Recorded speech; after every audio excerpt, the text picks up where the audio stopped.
qu'est-ce qu'on voit? C'est que finalement la consommation quand même d'énergie continue de progresser. Par contre, il est clair que la partie pétrolière, elle, baisse dans le temps au profit du gaz et de l'électricité.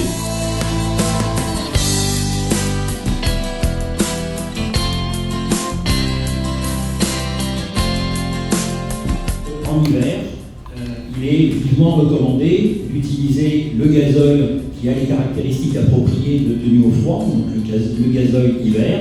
C'est la même chose pour le gazole non routier. Je recommande pour un meilleur fonctionnement de ces moteurs d'utiliser également du gazole non routier quand la logistique s'y prête. Il est nettement meilleur pour les moteurs et il est nettement meilleur pour l'environnement. Tout ça pour quelques contraintes supplémentaires qu'il faudra de toute façon intégrer et qui restent malgré tout tout à fait supportables. Alors on va prendre les choses dans l'ordre. Il y a eu une mesure gouvernementale présentée pour limiter les charges patronales sur le salariat agricole, mesure se montant à 200 millions d'euros.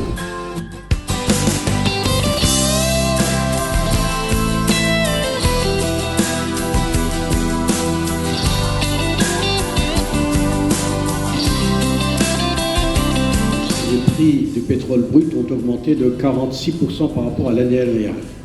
C'est-à-dire que la moyenne sur les 10 premiers mois est de $111 le baril.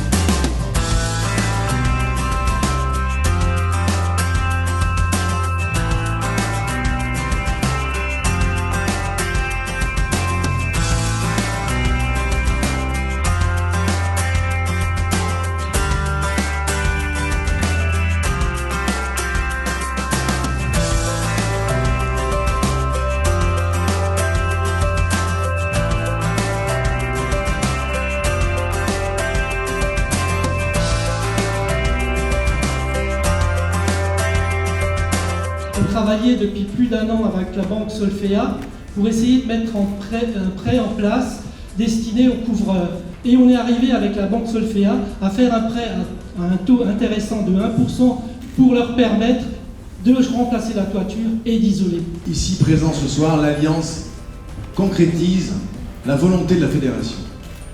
Dans notre action, dans notre conscience, on avance. Et c'est quelque chose d'extraordinaire. Regardez un petit peu c'est ce qu'on a réussi à faire. Donc je crois qu'ils en soient vraiment remerciés. Je crois que ce message est passé. Ce message, il est maintenant concret. À nous de le faire fructifier. Ce matin, nous avons fait le point sur les questions d'actualité. Et là, on voit bien que le secteur sur lequel nos entreprises interviennent ne connaît pas de stabilité. Nous devons sans cesse, tout à la fois, faire fonctionner nos entreprises, consolider notre clientèle et nous adapter chaque année aux contraintes techniques et réglementaires nouvelles. La hausse des prix a permis un développement de la recherche pétrolière et gazière, ainsi que la mise en production de nouveaux gisements de pétrole et de gaz non conventionnels qui modifient radicalement les données. Le paysage sera différent, mais l'utilité de notre secteur restera fort et les entreprises qui sauront investir, se moderniser, donc s'adapter, auront un bel avenir solidement ancré dans la modernité énergétique. Vous avez suivi cette fédération, vous l'avez accompagnée, vous l'avez aiguillonnée, vous l'avez soutenue.